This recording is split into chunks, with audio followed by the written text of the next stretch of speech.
warahmatullahi wabarakatuh. Perkenalkan, nama saya Zadan Nabi Muhammad dan sebelah saya teman Saya Lailatul Arufa. Saya Iqmila Oktavitasih. Saya Warga Nuril Kamila. Saya Elsha Iftitah Mustakia. Di video kali ini kami akan mengerjakan tugas kelompok yang berjudul Perkembangan Kognitif Anak. Kali ini saya akan menjelaskan tentang definisi perkembangan dan definisi kognitif. Yang pertama, perkembangan sendiri dapat diartikan sebagai perubahan progresif yang terjadi akibat proses, kematangan, dan pengalaman. Sedangkan untuk kognitif sendiri dapat difahami sebagai proses perkembangan yang terjadi secara internal pada pusat susunan saraf ketika manusia sedang berpikir. Agensi pengembangan kemampuan kognitif anak usia dini. Adapun proses kognisi meliputi berbagai aspek seperti persepsi, ingatan, pikiran, simbol, penalaran, dan pemecahan masalah. Sehubungan dengan hal ini, Piaget berpendapat bahwa pentingnya pendidikan mengembangkan kognitif adalah 1. Agar anak mampu mengembangkan daya persepsinya berdasarkan apa yang dilihat, didengar, dan dirasakan, sehingga anak akan memiliki pemahaman yang utuh dan komprehensif. 2. Agar anak mampu melatih ingatannya terhadap semua peristiwa dan kejadian yang pernah dialaminya. 3. Agar anak mampu mengembangkan pemikiran-pemikirannya dalam rangka menghubungkan satu peristiwa dengan peristiwa lainnya. 4. Agar anak mampu memahami simbol-simbol yang tersebar di dunia sekitarnya. 5. Agar anak mampu melakukan penalaran baik yang terjadi secara alamiah atau spontan maupun melalui proses ilmiah atau percobaan. 6. Agar anak mampu memecahkan persoalan hidup yang dihadapinya sehingga pada akhirnya anak akan menjadi individu yang mampu menolong dirinya. Saya akan menjelaskan tokoh-tokoh yang merumuskan teori kognitif. Yang pertama yakni Jean Piaget. Jean Piaget bisa dikatakan salah satu tokoh yang merumuskan psikologi kognitif atau teori belajar kognitif. Ia mengkategorikan teori pembelajaran kognitif menjadi 4 tahapan. Yang pertama yakni tahap sensori motorik pada umur 0-2 tahun. Yang kedua yakni tahapan praoperasional yakni 2-7 tahun. Yang ketiga yakni tahapan operasional konkret yakni pada umur 7-12 tahun. Yang keempat yakni tahapan operasional formal yakni pada umur 11-18 tahun.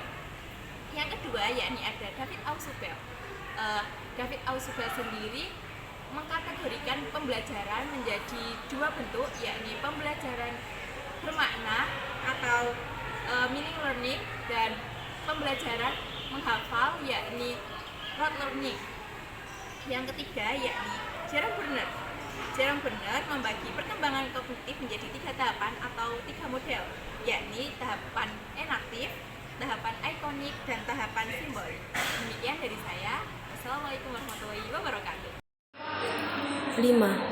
Faktor yang mempengaruhi perkembangan kognitif.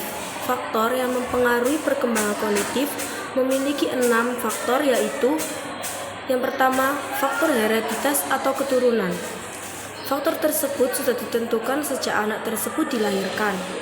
Yang kedua, faktor lingkungan.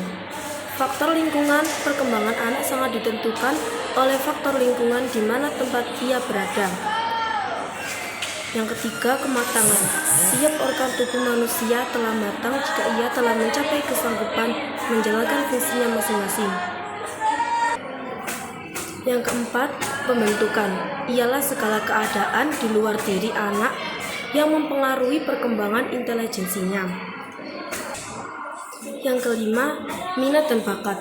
Minat mengarahkan perbuatan pada suatu tujuan, sedangkan bakat diartikan kemampuan bawaan. Yang keenam, kebebasan. Diartikan sebagai kebebasan manusia dalam berpikir. 6. Proses kognitif pada anak usia dini. Dalam perkembangan, proses kognitif pada anak usia dini menunjukkan pada kemampuan yang dimiliki si kecil untuk memahami sesuatu.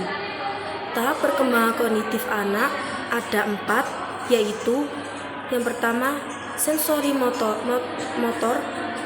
Anak usia 18-24 bulan. Yang kedua, praoperasional, yaitu anak usia 18-24 bulan hingga 7 tahun. Yang ketiga, operasional konkret, anak usia 7 tahun sampai 11 tahun. Yang keempat, operasional formal, yaitu anak usia 12 tahun sampai seterusnya. Ya, saya akan menjelaskan tentang perkembangan kognitif anak dan tahap-tahapannya. Yang pertama, pada umur 3 tahun biasanya anak bisa berbicara menggunakan 2 kata. Yang kedua, melihat gambar dan dapat menjawab minimal 2 jawaban dari gambar-gambar tersebut, semisal di buku cerita. Yang kedua, keterampilan sosial dan kemandirian seperti makan nasi tanpa adanya yang tumpah, melepas pemakaian sendiri, dan lain-lain. Dan yang ketiga, kemampuan motorik halus seperti naik tangga sendiri, mencoret-coret pensil pada kertas yang mengembangkan otaknya berkembang. Yang kedua, umur 4 tahun, perkembangan bahasa dan komunikasi, contohnya seperti menyebut nama, umur, tempat tanggal lahir, dan mengenal 2-4 warna seperti merah, kuning, hijau, warna-warna dasar intinya.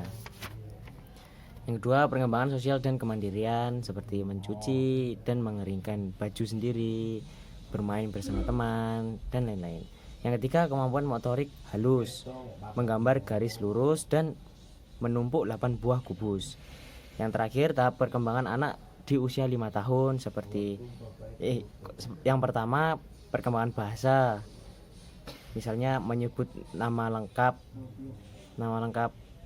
diri sendiri atau orang lain, bahkan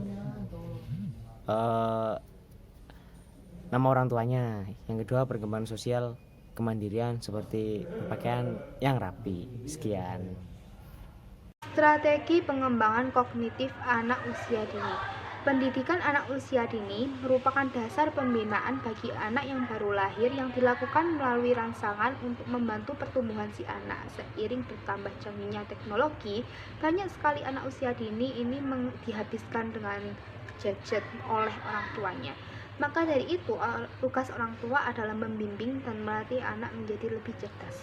Selain belajar di sekolah, anak juga harus dibiasakan untuk mengulang atau mempelajari pelajaran yang tadi, guna untuk memperluas pengetahuan si anak. Guru juga harus memiliki banyak pengalaman dalam mengajar dan mengetahui kekurangan atau kelebihan anak muridnya, dan seseorang guru juga harus memiliki strategi untuk menghadapi masalah anak muridnya pada proses belajar. Pendidikan anak usia dini, cerminan generasi mendatang. Pentingnya peran orang tua dalam membentuk pola pikir anak, integrasi peran keluarga, lembaga pendidikan, dan masyarakat dalam membentuk karakter anak. Guru dan pendidikan karakter di era digital, guru juga harus memperhatikan keadaan muridnya pada saat pelajaran dimulai. Anak usia dini ini harus mendapatkan perhatian yang lebih agar pembelajaran menjadi semangat. Anak usia dini ini juga memerlukan perhatian yang banyak agar mindset dan pola pikir mereka menjadi luas. Saat pembelajaran dimulai, guru harus membuka dengan doa. Bermain adalah kebutuhan dan aktivitas yang menyatu di dunia anak. Dengan bermain, anak juga akan mengalami suatu proses yang mengantarkan pada pengembangan kemampuan manusiawi seperti menumbuhkan percaya diri pada anak. Integrasi guru dengan murid ini sangat penting untuk pendidikan anak.